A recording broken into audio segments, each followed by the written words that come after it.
Welcome to the Title I Part C Migrant Education Program Eligibility Certification Training. My name is Claudia Melodic and I am the Migrant Education Services Manager.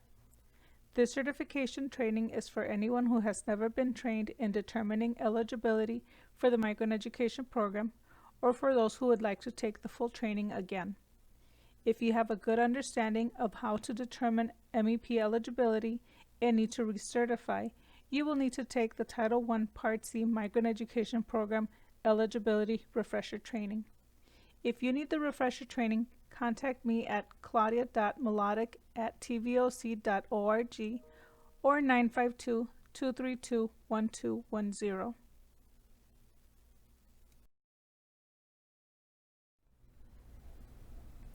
In this training, I will go over the Title I Part C MEP eligibility definitions and factors and practice scenarios.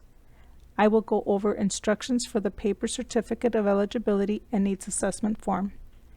I will also do a quick overview of the COE review process, M6, and re-interviews.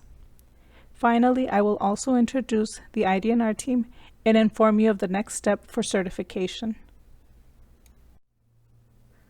Throughout this presentation, recruiter refers to any trained and certified staff determining eligibility, regardless of their job title at Tri-Valley Opportunity Council or local education agencies.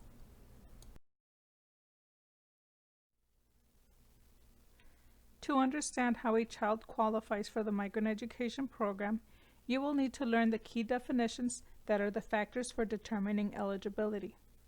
There are several definitions that may also be used to determine if a child is eligible for services. However, I will only be going over the most crucial definitions at this time.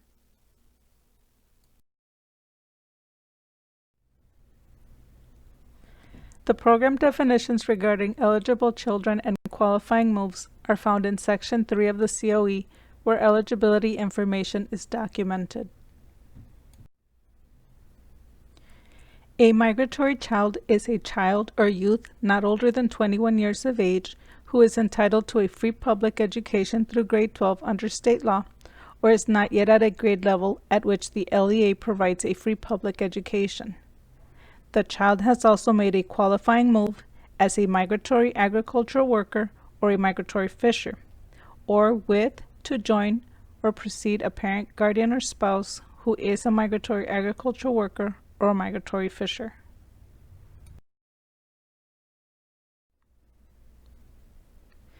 A migratory agricultural worker is an individual who made a qualifying move in the preceding 36 months and after doing so, engaged in new temporary or seasonal employment or personal subsistence in agriculture or actively sought such new employment and has a recent history of moves for temporary or seasonal agricultural employment. A migratory fisher is an individual who made a qualifying move in the preceding 36 months and after doing so, engaged in new temporary or seasonal employment or personal subsistence in fishing or actively sought such new employment and has a recent history of moves for temporary or seasonal fishing employment.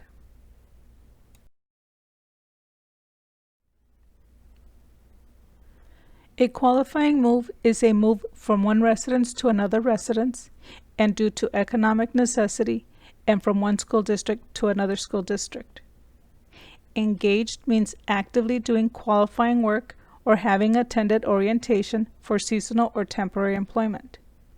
Soon after is within 60 days after the qualifying move.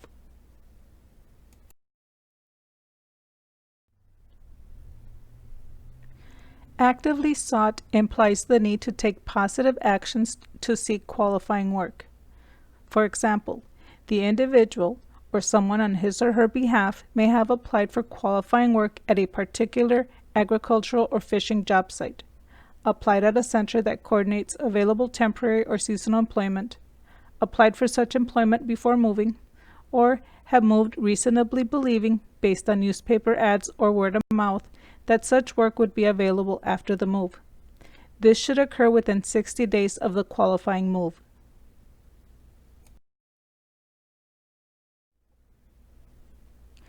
Recent history of moves for qualifying work is a move that resulted in temporary or seasonal agriculture or fishing employment. Given the plural form of the word moves, an individual must have made at least 2 moves for qualifying work within 36 months of the recruiter's interview. Qualifying work is temporary or seasonal employment or personal subsistence in agriculture or fishing. Seasonal employment is employment that occurs only during a certain period of the year because of the cycles of nature, and that by its nature may not be continuous or carried on throughout the year.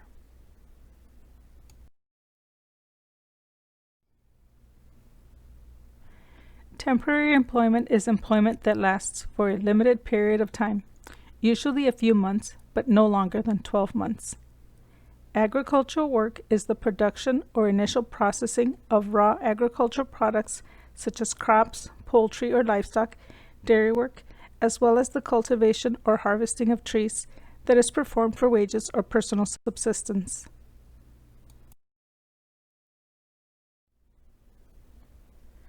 Personal subsistence is when the worker and the worker's family, as a matter of economic necessity, consume as a substantial portion of their food intake the crops, dairy products, or livestock they produce or the fish they catch.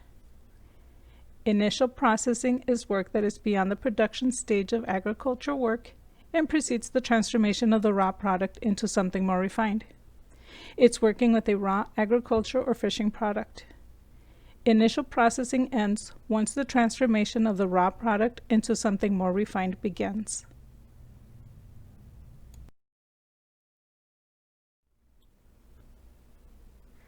The MEP Eligibility Factors Checklist is a useful tool that can be used to help determine MEP eligibility.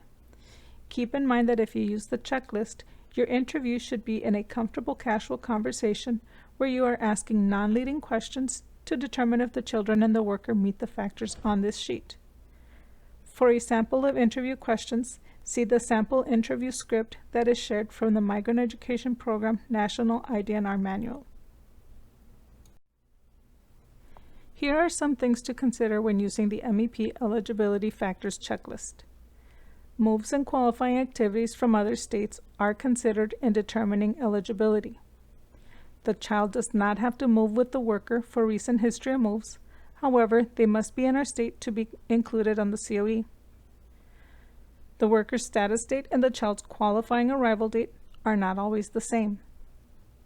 Babies born after the move are not eligible for the MEP. However, BAM babies and other children who have graduated can be included in the comment section of the COE.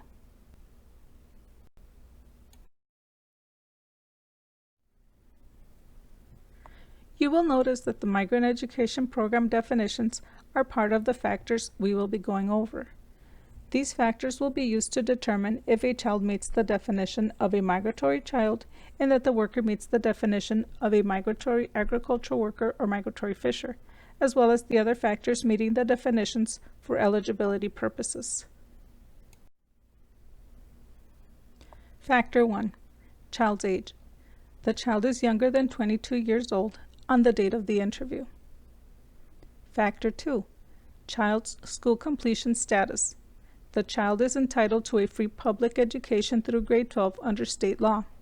For example, the child is not a high school graduate or does not hold a high school equivalency diploma, or the child is not yet at a grade level at which the school district provides a free public education. The Minnesota Department of Education recognizes diplomas or secondary school degrees and certificates of completion in lieu of a diploma issued by another country.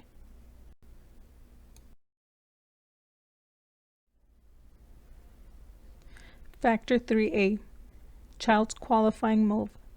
The child moved within the 36 months preceding the date of the interview. The move made by the child was due to economic necessity and from one residence to another residence and from one school district to another. Factor 3B. Child's qualifying move relative to the migratory agricultural worker or fisher.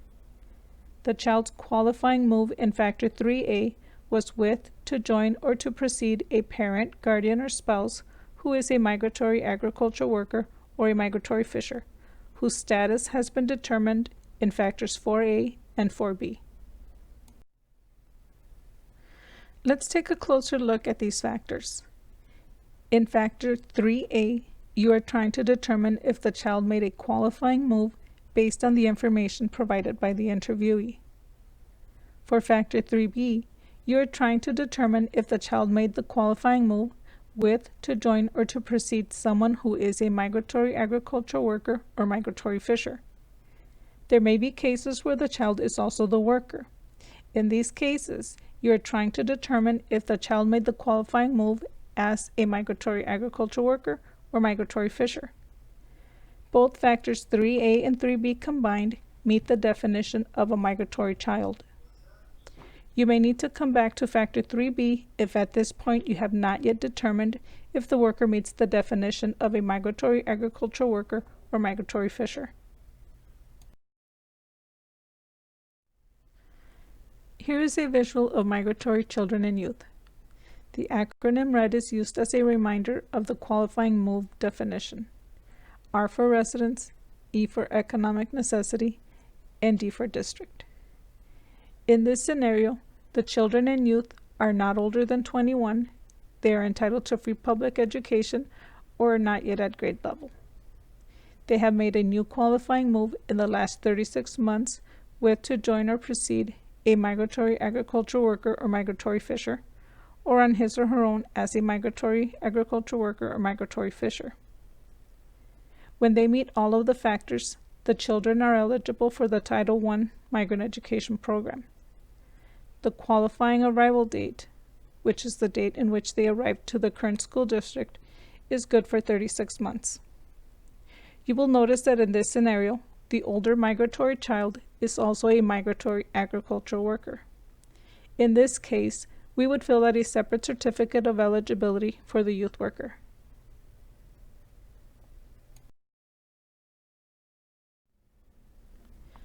If the migratory children make a new move from one residence to another due to economic necessity and from one district to another within 36 months before their qualifying arrival date expires, and this move is with, to join, or proceed, or on their own as migratory agricultural workers or migratory fishers, they will have a new qualifying arrival date that is good for another 36 months. MEP eligibility can end at any time within the 36 months for 21-year-olds, but the migratory agricultural worker status may remain.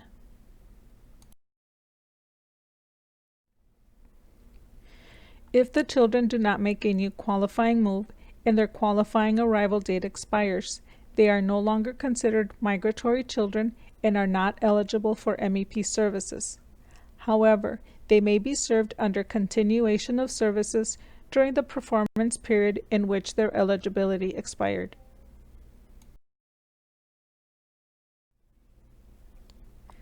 Let's look at the factors for migratory agricultural worker and migratory fisher. Factor 4A, migratory agricultural workers or migratory fishers qualifying move.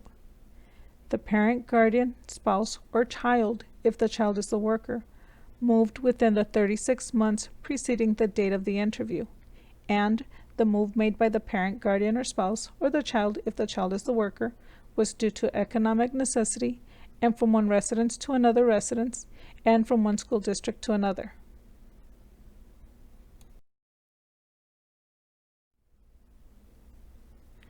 Factor 4B, qualifying work for the migratory agricultural worker or fisher. After the qualifying move in Factor 4A, the parent, guardian, spouse, or child, if the child is the worker, engaged in new qualifying work soon after the move, or did not engage in new qualifying work soon after the move, but he or she actively sought new qualifying work and has a recent history of moves for qualifying work. The qualifying work is seasonal employment or temporary employment or personal subsistence. The qualifying work is agricultural or fishing. They need to meet factors 4A and 4B for them to have a migratory agricultural worker or migratory fisher status. Now, factor 4B has a lot of different things to consider, so we're going to take a closer look.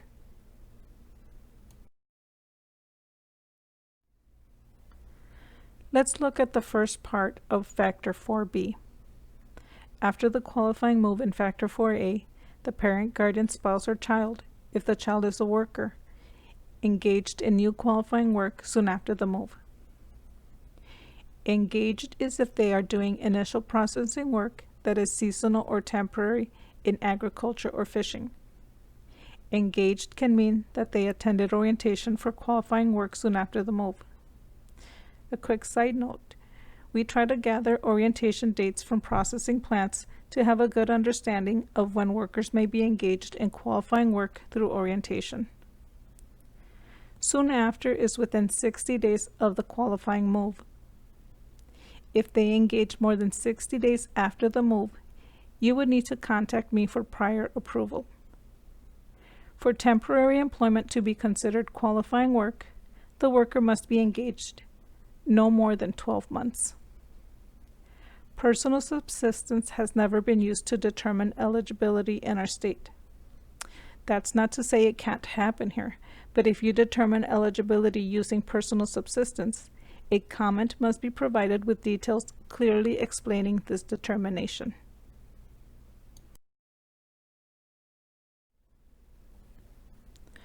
Let's look at the second part of Factor 4B, or did not engage in new qualifying work soon after the move, but he or she actively sought new qualifying work and has a recent history of moves for qualifying work.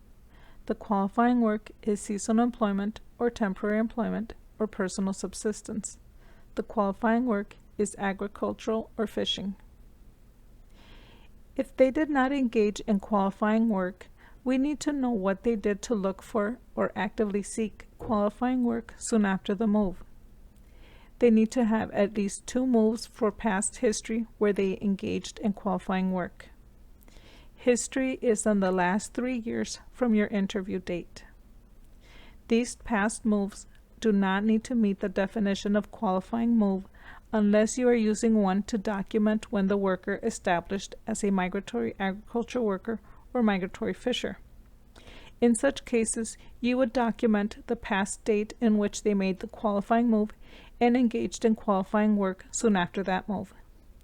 To meet the definition of migratory agriculture worker or migratory fisher, the worker needs to meet factors 4A and either the first or second part of 4B.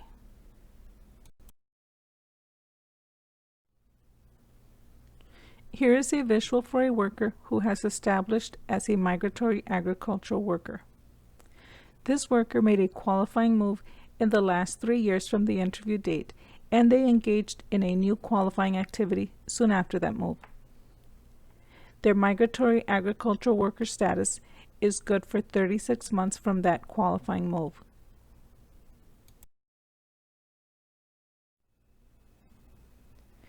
If the migratory agriculture worker makes a new qualifying move and they engage in new qualifying activities soon after the move, they will have a new status date. Their status as a migratory agriculture worker remains for 36 months even if there are no more qualifying moves. It's important to note that children may be eligible even if a migratory agriculture worker makes a qualifying move and does not engage in qualifying work. As long as the children have made the move with to join or precede the migratory agriculture worker, they may be eligible. An interview should be conducted for every new move that the family makes to determine eligibility.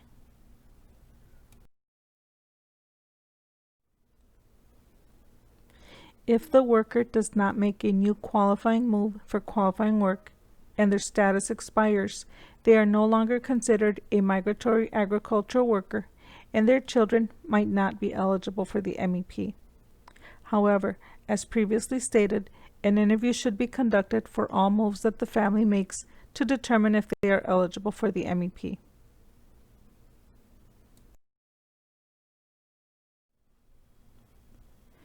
The eligibility flowchart is another tool you can use. It provides a visual of the eligibility factors checklist. Use whichever is most useful to you.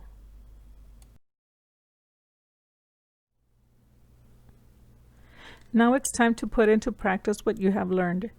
If you haven't done so already, Print the eligibility factors checklist to use with the scenarios and the sample COE to look over Section 3 when we go over that part. I will go over the instructions on how to fill out the COE after the scenarios. Pay attention to each scenario, as some have an interview date that you will need to consider when determining eligibility for the children.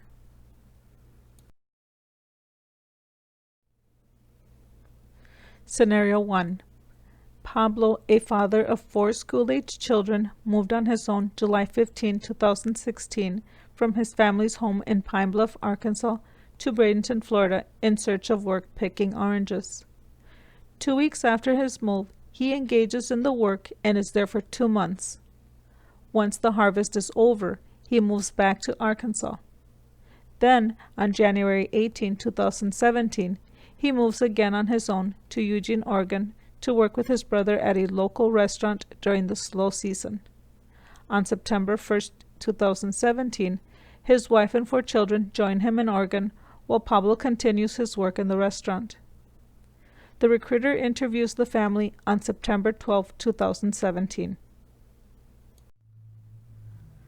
Using the checklist, we will go over each factor to see if the children meet the eligibility requirements. Factor 1. Child's age. Are the children younger than 22 years of age on the date of the interview? Factor 2. Child's school completion.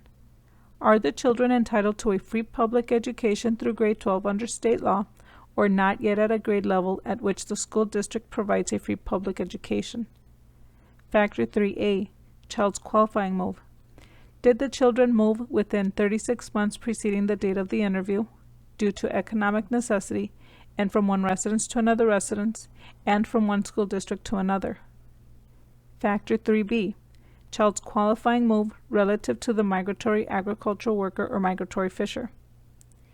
Is the children's qualifying move in Factor 3A as migratory agricultural workers or migratory fishers, or made with, to join, or to precede a parent, guardian, or spouse who is a migratory agricultural worker or migratory fisher, as determined in Factors 4A and 4B?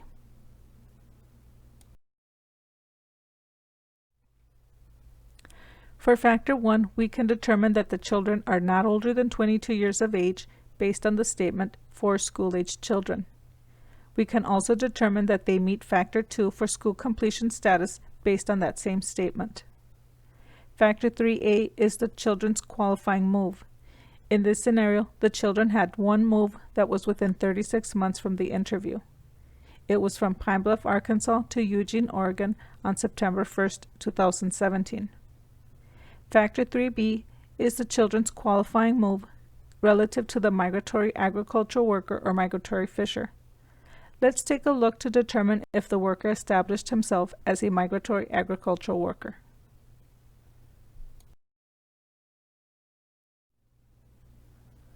The worker's move and qualifying work. Factor 4A. Migratory agricultural workers or migratory fishers qualifying move.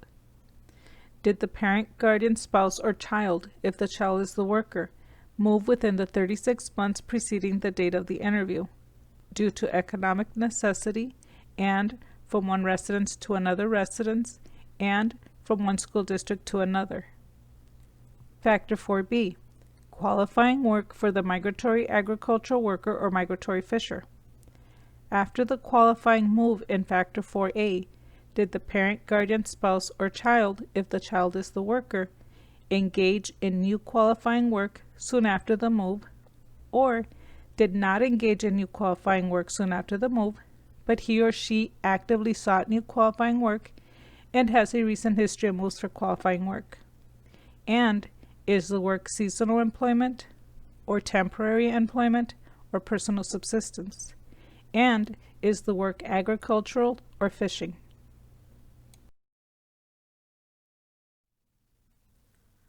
The worker in this scenario is Pablo. He made 3 qualifying moves. On July 15, 2016, from Pine Bluff, Arkansas to Bradenton, Florida. 2 months later, when the harvest is over, he moves back to Arkansas. He then moves again on January 18, 2017, from Pine Bluff, Arkansas to Eugene, Oregon. All 3 moves are from one residence to another, due to economic necessity and from one school district to another. All three moves meet Factor 4A. Factor 4B, in which move did Pablo engage in qualifying work soon after the move? He has two qualifying moves where he engages in work, but he engaged in qualifying work in only one of those two moves.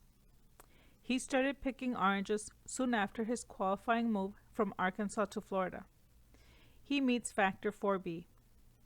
Based on this information, the children also meet Factor 3B. The children made a qualifying move on September 1st, 2017 to join Pablo, who is a migratory agricultural worker. The children are eligible for MEP services.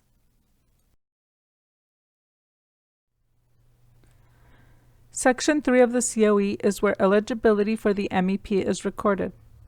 Although the names of the school districts are missing on this example, as well as the other example provided, this information must always be filled out on the COE. For this purpose, I will make up the name of each school district. This is what Section 3 on the COE would look like for this scenario. It reads as follows. The children listed on this form moved due to economic necessity from a residence in Pine Bluff School District, Pine Bluff, Arkansas, USA, to a residence in Eugene School District, Eugene, Oregon.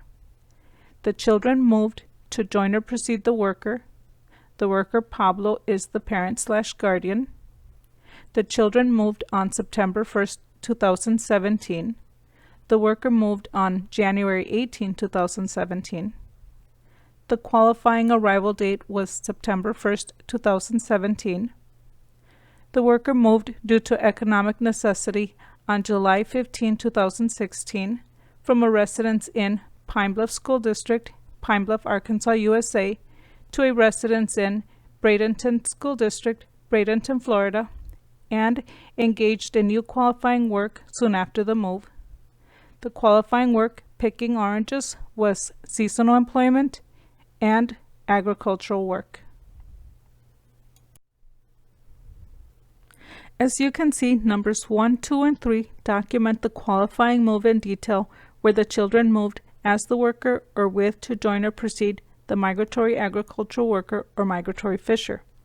Numbers 4, 5, and sometimes 6 for temporary work document the qualifying move in which the worker established as a migratory agricultural worker or migratory fisher and the qualifying activity that he or she engaged in. You will learn that any to join or precede moves will require a comment explaining why the children joined or preceded the migratory agricultural worker, as is the case in this scenario. Quiz time. If you interviewed this family today, would the children be eligible for the MEP? Why or why not? Please provide the answer in your email request for the certification test.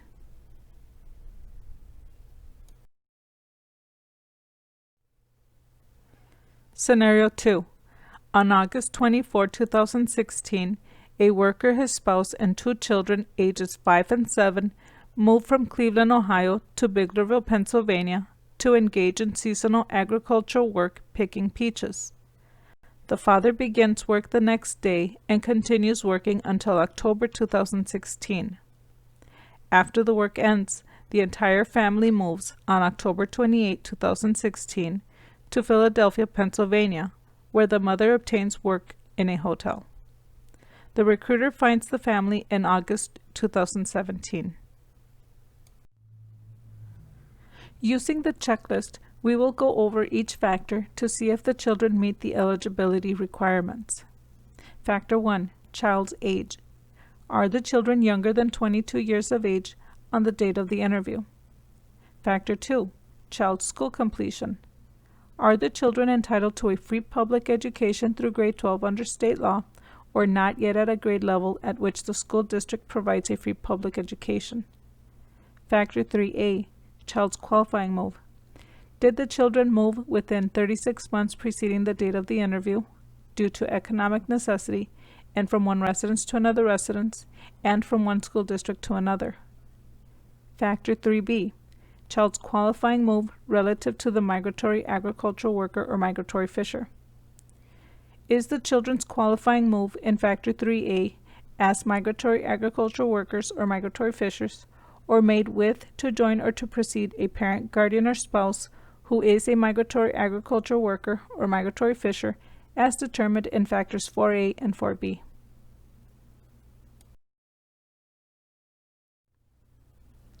For Factor 1, we can determine that the children are not older than 22 years of age based on the information provided.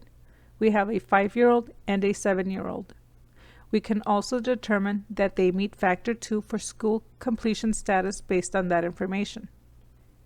Factor 3A is the children's qualifying move. In this scenario, the children have 2 moves that were within 36 months from the interview date. The first qualifying move was from Cleveland, Ohio to Biglerville, Pennsylvania on August 24, 2016. The second qualifying move was from Biglerville, Pennsylvania to Philadelphia, Pennsylvania on October 28, 2016.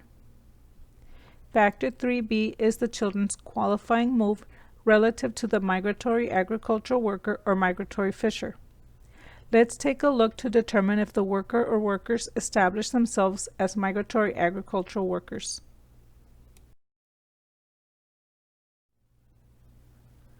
The workers' move and qualifying work. Factor 4A. Migratory agricultural workers or migratory fishers qualifying move. Did the parent, guardian, spouse, or child, if the child is the worker, move within the 36 months preceding the date of the interview, due to economic necessity, and from one residence to another residence, and from one school district to another? Factor 4B. Qualifying work for the migratory agricultural worker or migratory fisher. After the qualifying move in Factor 4A, did the parent, guardian, spouse, or child, if the child is the worker, engage in new qualifying work soon after the move, or did not engage in new qualifying work soon after the move, but he or she actively sought new qualifying work and has a recent history of moves for qualifying work? And is the work seasonal employment, or temporary employment, or personal subsistence? And is the work agricultural or fishing?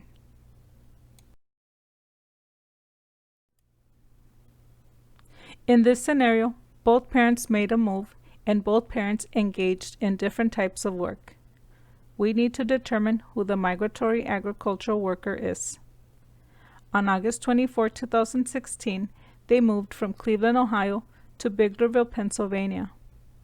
Then they moved on October 28, 2016 from Biglerville, Pennsylvania to Philadelphia, Pennsylvania.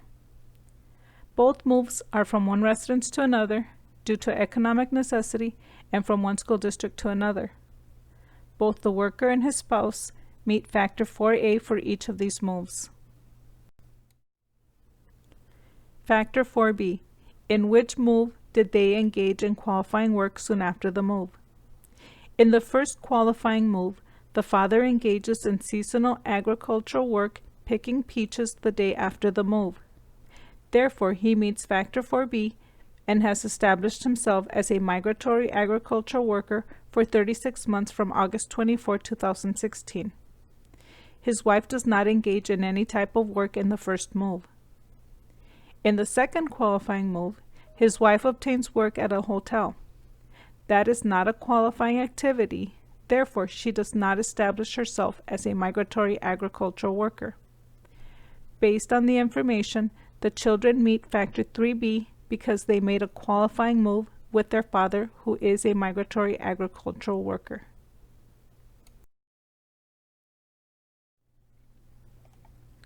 This is what Section 3 on the COE would look like for this scenario. The children listed on this form moved due to economic necessity from a residence in Biglerville School District, Biglerville, Pennsylvania, USA, to a residence in Philadelphia School District, Philadelphia, Pennsylvania. The children moved with the worker. The worker, Javier, is the parent/guardian. The qualifying arrival date was October 28, 2016.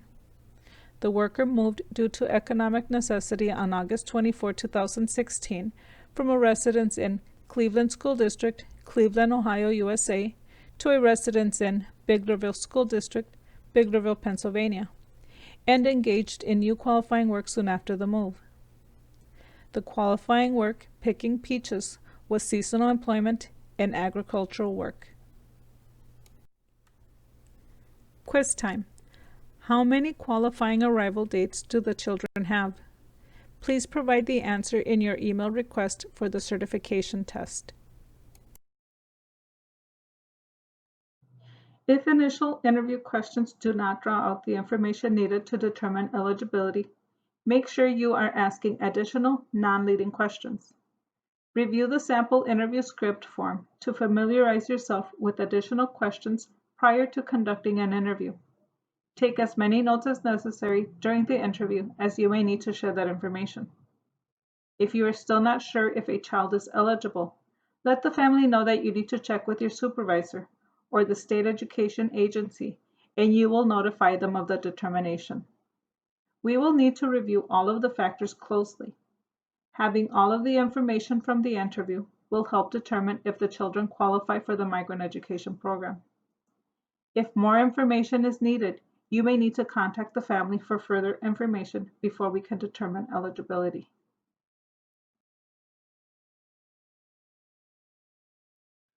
Once you determine that the family is eligible, you will proceed to fill out a COE. These are the instructions for the paper COE. The Migrant Education Services Data System Specialist will train on the eCOE. You will follow the same instructions for the paper COE and the eCOE, but there are a few things that are on the eCOE that are not on the paper COE. You may follow along using the COE and needs assessment instructions that were shared with this training. Once you determine that the family is eligible, you will proceed to fill out a COE.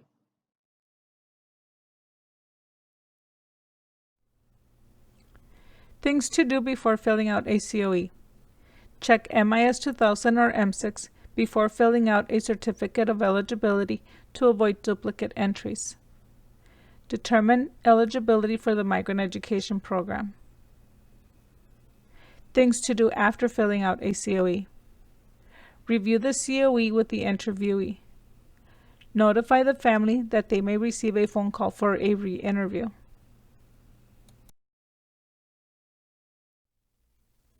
To search student records in M6, log into your M6 account. Search by first name, last name, and date of birth. Verify the qualifying arrival date. If the qualifying arrival date is the same, do not fill out a COE. If the qualifying arrival date is different, verify the information with the interviewee and fill out a COE if applicable. If you need to set up an M6 account or are having trouble logging in, contact the data system specialist.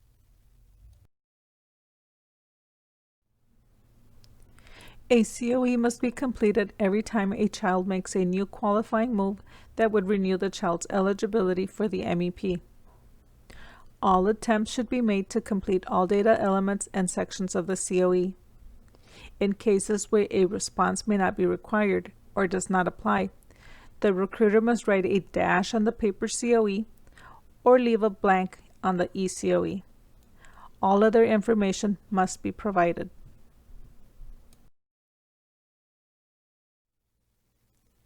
If the recruiter completes a COE for a family, the recruiter must fill out a separate COE for any child who has a different qualifying arrival date or for any child who has different eligibility criteria than the rest of the children in the family, such as an out-of-school youth who may have moved as the worker. The qualifying arrival date is the date that both the child and the worker completed moves to the same school district. If more than one COE is necessary, the recruiter must complete all sections on each form. The recruiter must not include any child in the child data section who was born after the qualifying move described on the COE in number 1 of the qualifying moves and work section, or is not eligible to receive a free public education through grade 12 under state law, or did not make the qualifying move described on the COE in number 1 of the qualifying moves and work section. The BAM babies and those not eligible for a free public education may be listed in the comments section if necessary. Use blue ink for the paper COE.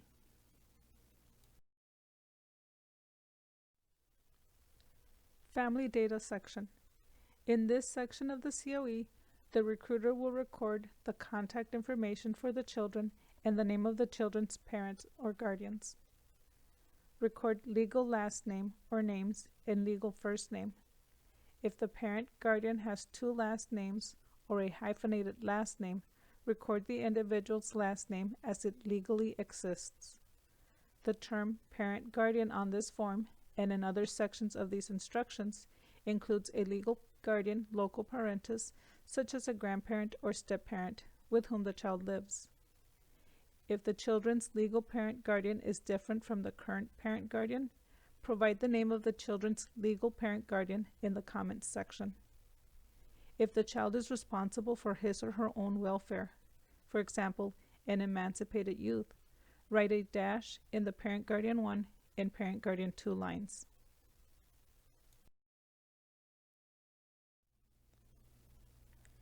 Child data section.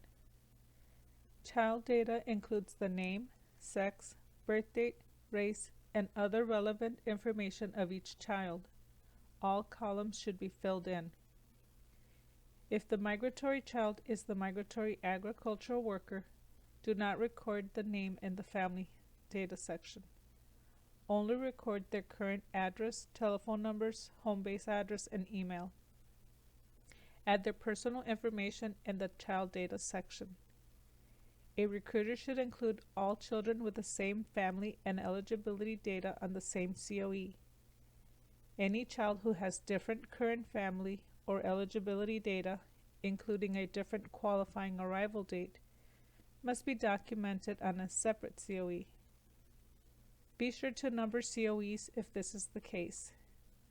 For example, if you have two COEs for one family, on one COE, write 1 of 2, and on the second COE, write 2 of 2.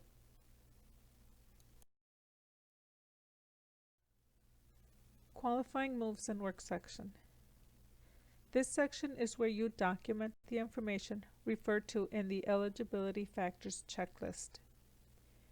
In this section, record the qualifying move and qualifying work information that the state believes documents the child's eligibility for the program. Throughout this section, the term worker refers to the child's parent, guardian, or spouse who is a migratory agricultural worker or migratory fisher. The term qualifying work, as used in this section, refers to new, temporary, or seasonal employment or personal subsistence in agriculture or fishing.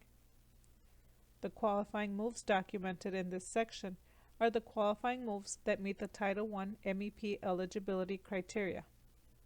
That is, number 4 documents the move soon after which the worker engaged in qualifying work or after which he or she actively sought qualifying work, and number 1 documents the child's move as or with or to join or precede the worker.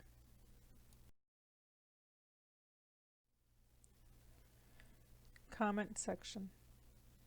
The comment section of the COE allows the recruiter to provide additional information or details that clarify the reasons for the recruiter's eligibility determination. The recruiter should write clear and detailed comments so an independent party who has no prior knowledge of the eligibility determination can understand the recruiter's reasoning for determining that the children are eligible. At a minimum, the recruiter must provide comments that clearly explain items 2BI if the children and the worker moved separately. If the children joined or preceded the worker, record the reason for the child's later move or the worker's later move. If the worker moved from a different school district than the children, record the name of the school district in which the worker resided immediately prior to the move. 4A, if the worker engaged in new qualifying work more than 60 days after the qualifying move. Remember to verify with the SEA before making eligibility determination. 4B, if the worker did not engage in new qualifying work soon after the qualifying move. In this case, the recruiter must document that the worker actively sought new qualifying work and the worker has a recent history of moves for qualifying work. 5. The worker is a migratory agricultural worker or migratory fisher on the basis of personal subsistence, meaning that the worker and the worker's family, as a matter of economic necessity, consume as a substantial portion of their food intake the crops, dairy products, or livestock they produce, or the fish they catch. 6A or 6B. The employment is temporary based on the worker's statement or the employer's statement. In particular, record the information provided by the worker or employer regarding how long they expect the employment to last. The comment should be of sufficient length to adequately document how the recruiter came to the eligibility decision. Check this box. The temporary work is or was less than 12 months. Expected time frame is or was from, you're going to record the month and year that they started to the month and year they ended or expected to end. Record the information provided by the worker or employer regarding how long they expect the employment to last. McKinney-Vento eligible. Children and youth who experience homelessness have the right to receive a free appropriate public education ensured by the McKinney-Vento Act. The law requires schools to remove barriers to enrollment, attendance, and success for homeless students. See the migrant students experiencing homelessness to check for eligibility. Mark this box if applicable. Here is an example of a comment for 4B with detailed information. The worker applied at Seneca. That's what they did to actively seek new qualifying work when they first arrived here. For their history, they have that on July 23, 2017, they moved from Eagle Pass, Texas to Glencoe, Minnesota and packed corn. For their second history, they have that they moved on June 12, 2018 from Eagle Pass, Texas to Glencoe, Minnesota and packed peas.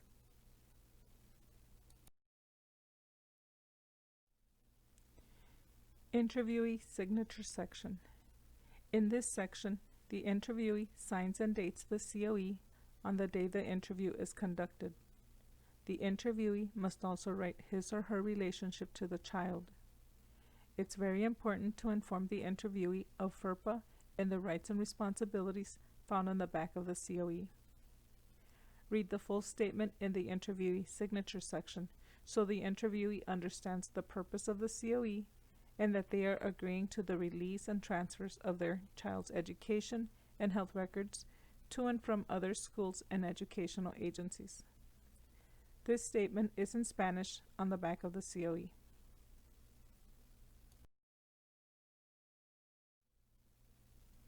Currently, we are conducting limited face-to-face interviews due to the pandemic.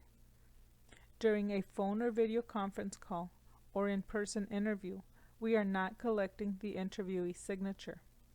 Follow your LEA's guidance for contacting or interacting with families. Check the box, due to COVID-19 pandemic, signature was unable to be collected. Verbal authorization was obtained and interviewee agrees to the above statement and the information collected on the COE. The person who signs the COE or verbally agrees must be the source of the information contained in the document and should verify any information provided by another source. We may need to collect the signature at a later date, and families will be notified if necessary. Eligibility certification section. The recruiter signs and dates the COE on the day the interview is conducted in this section. The COE is a legal document. Read the statement to fully understand what you are signing. We take the information a family provides as fact. If you have reasonable doubt about the information provided, you may ask the family for documentation such as a bill from their previous residence. You do not need to share that information with us, but keep a record of this in case we ask you for more information. The SEA reviewer must check each completed COE to ensure that the written documentation is sufficient and that based on the recorded data, the children may be enrolled in the Title I Part C Migrant Education Program or Migrant Head Start. The SEA designated reviewer must sign and date the COE on the day it was reviewed. Quality control. The person filling out the COE is always the first reviewer. The Migrant Education Services Data Coordinator is the second reviewer and will review the COE for complete information and accurate eligibility determination. Always review your COE before emailing a scanned copy to the Data Coordinator. Mail original COEs to the Lee Center Administrative Office weekly. Reviewing your COE for accuracy is very important, as it will avoid delays in the COE approval process. All minimum data elements on a COE are relevant for state and federal reporting purposes. If there is missing or inaccurate information, the data coordinator will need to reach out to you for corrections.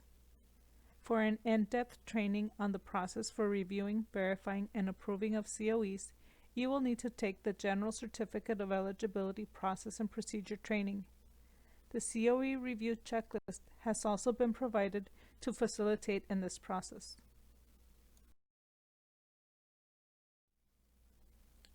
Here is an overview of that process. The interviewer determines eligibility, does first review, and emails a protected copy of the COE to the data coordinator. The data coordinator does the second review. If there is missing information or eligibility is not clear, she will ask the interviewer to update the COE with necessary information.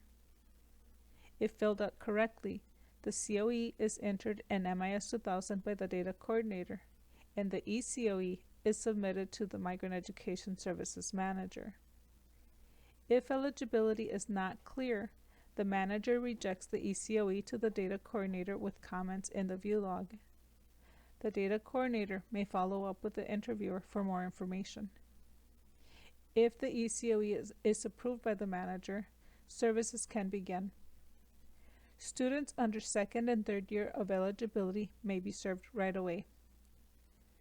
This process is for the paper COE and for those who do not have access or an account in MIS 2000.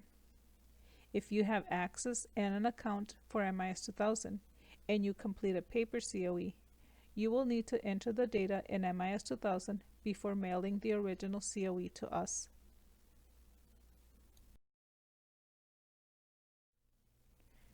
For your review process, check that the COE is complete and includes comments where applicable.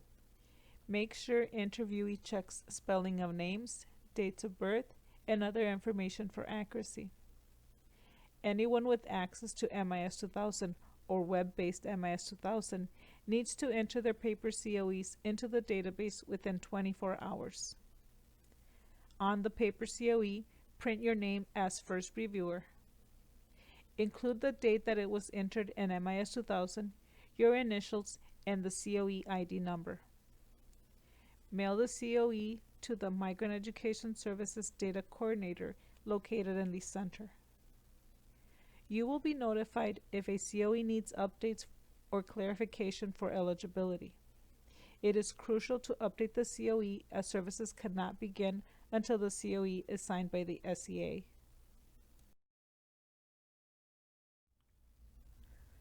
The Needs Assessment Form helps us to have a better understanding of individual student needs and which services we can provide. Please encourage families to take a few minutes to fill it out. This form can be filled out on your device or may be printed. It should be filled out completely and submitted with the original paper COE to the data coordinator. The needs assessment is part of the eCOE, and the data systems specialist will go over those instructions with you. The needs assessment should be filled out for each eligible child listed on the COE. It's especially important to fill it out for secondary students and out-of-school youth.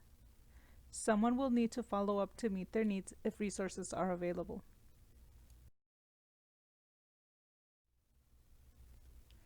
Record the child's legal first name, last name, date of birth, and their age. Record the name of the school where the child attends when they return to their home base. Record the child's last grade completed. If you select Other, add a comment in the comments box. Record the child's Minnesota address where they currently live. Is the child an out-of-school youth? Check the circle if the answer is yes. Record the best telephone number for the student or parent. Is it okay to text? Check the circle if the answer is yes. Record or select preferred language from the drop-down. If you select Other, add a comment in the comments box. Record the student or parent's email address. Record or select other social media that would be best to inform them.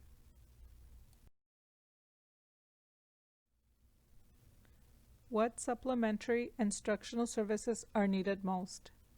Check all supplementary instructional services that are needed. If Other is checked, add instructional service in the field provided. These are some examples of the types of services that fall under some of those listed. MEP paid teacher or system contracted to conduct reading and/or math instruction. Purchasing materials and/or registration for a student to take the GED exam.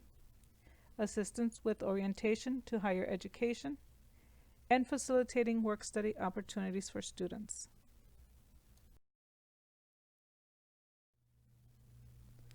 What supplementary support services are needed most? Check all supplementary support services that are needed. If Other is checked, add support service in the field provided. These are some examples of the types of services that fall under some of those listed. Giving students program-funded educational supplies, advocating such as linking with other agencies or school services, activities that assist in accessing basic human needs such as food, clothing, and shelter, helping with school enrollment, advocacy related to COVID-19, and arranging health or dental visits. Parent involvement. What would help you support your child's education? Check all parent involvement items that would help support the parent in their child's education. If Other is checked, add it in the field provided.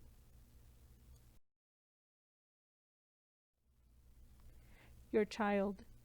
Which of the following apply to your child?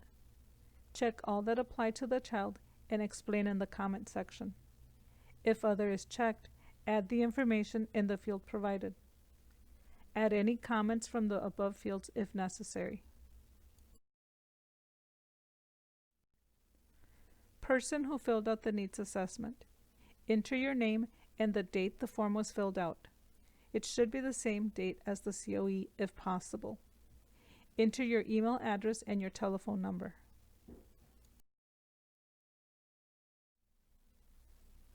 It's important to submit the needs assessment for every child with your COE for data entry. Follow up with any services they may need that you are able to provide.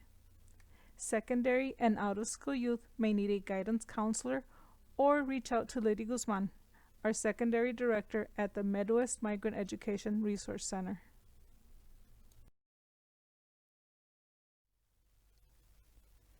If you're not sure how to help the family or student, look for other resources that may help, such as ABE, MERC, that's a free lending library, the regional recruiters. They may have contact information for different local community agencies, the guidance counselors, and community health services.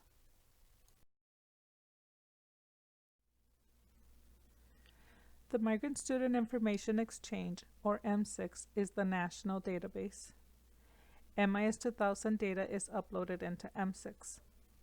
Accounts are set up by the Migrant Education Services Data Systems Specialist, and she will provide further training. What can you do in M6? Send move notifications when students leave your area, receive notifications when students arrive in your area, Review past move information to assist in determining worker status and child eligibility. However, you will still need to conduct an interview to determine if the family is eligible in our state. Review a student's migrant history to assist in the needs assessment process. Search for immunization flags. And run M6 student mobility reports to determine mobility patterns and plan recruitment efforts for our state. Contact our Migrant Education Services Data Systems Specialist if you need assistance with M6. The purpose of the re-interview is to confirm our state's eligibility determinations and the accuracy of the number of migrant children that our state reports. It also helps to identify and fix any problems in our state's IDNR process, and it can help to establish a discrepancy or defect rate for monitoring and funding purposes. The COEs for re-interviews are pulled randomly and assigned to the regional recruiters. They conduct 50 re-interviews for Minnesota and 50 re-interviews for North Dakota annually. Families should be notified that they may receive a phone call from a Tri-Valley employee who will be asking them questions about their move and agricultural work. The calls may be from a cell phone and are done at different hours of the day and over the weekends to try and reach the family. We are not checking their answers. We are making sure that the recruiters are determining eligibility correctly. We are also asking them for feedback on our programs and services that they may have received.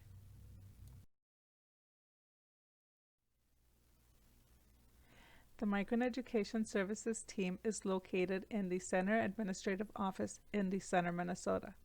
We are the Assistant Director of Migrant Education Services, Chris Young, the Migrant Education Services Manager, Claudia Melodic, that's me, the Migrant Education Services Data Systems Specialist, Linda Fournier, and the Migrant Education Services Data Coordinator, Kathy Sklusacek.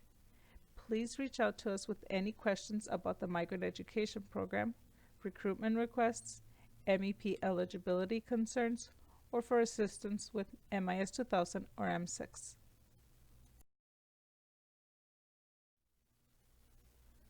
The IDNR team consists of 3 regional recruiters located in different areas of Minnesota and in North Dakota. Randall Fayez-Veta is in Region 1, Northwest Minnesota and North Dakota. Yadira Zamora is in Region 2, the metro area and Northeast Minnesota. Maria Davila is in Region 3, Southern Minnesota. They are responsible for the identification and recruitment of eligible migrant children in areas where we don't have certified migrant liaisons or other trained and certified staff. They connect families to local resources in the community, and they may provide some assistance in IDNR to help new recruiters get comfortable in conducting interviews with families to determine eligibility for the Migrant Education Program. They also conduct the North Dakota and Minnesota re-interviews. You may reach out to them if you need help finding local resources for migrant families. Eligibility Scenario Quiz. On April 10, 2019, Josie Alvarado, a single mother, moved from Eagle Pass, Texas to Washburn, Wisconsin to work in a dairy farm. A week and a half after arriving in Wisconsin, Josie began to work milking cows. On June 8, 2019, her 2 children, 10-year-old Jesus and 12-year-old Sophia, moved to join her in Wisconsin after finishing their school year in their home base in Texas. On July 15, 2019, Josie moved with Jesus and Sophia from Wisconsin to Anoka, Minnesota to work in a restaurant. If you interviewed Josie today, are her children eligible for the Migrant Education Program? What is the qualifying arrival date to enter on the COE if the children are eligible? What information do you enter for the worker?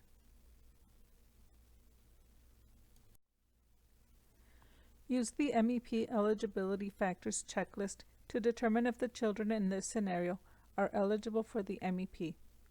If you have any questions, please don't hesitate to ask. I will send you the link to the certification test when you have emailed me Section 3 of the COE filled out with your eligibility determination for this scenario. The Section 3 was shared with the training materials. Once you send me your answers to the quiz questions on this PowerPoint presentation, I will share a link to the Title I-C MEP Eligibility Certification Test.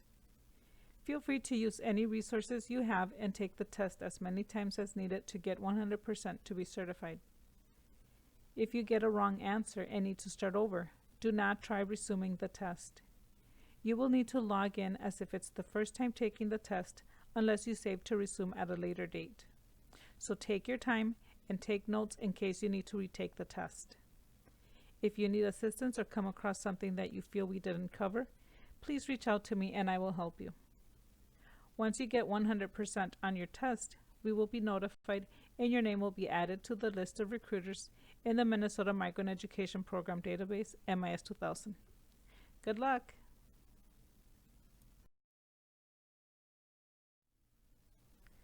This concludes the training for determining Migrant Education Program eligibility.